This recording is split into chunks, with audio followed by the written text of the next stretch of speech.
आज मेरे दुकान पे आई थी हीरो होंडा, तो इसका लगाना था क्लच प्लेट बस। तो कस्टमर का कहना था आप क्लच प्लेट लगा दीजिए, तो हम लोग इसको क्लच कवर को खोल दिए हैं।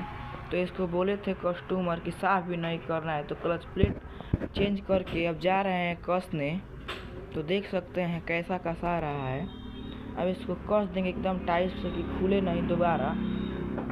अब इसका स्प्रिंग लगा के कस देंगे। स्प्रिंग कसने के बाद इसका क्लच हाउसिंग वगैरह सब कस देंगे। तो देख सकते हैं कसा गया है। तो अब पैकिंग लगा देंगे, अच्छे तरह से बैठा कर कस देंगे। तो ये हो गया रेडी कस के। तो देख सकते हैं कितना अच्छा से कस के बैठ गया।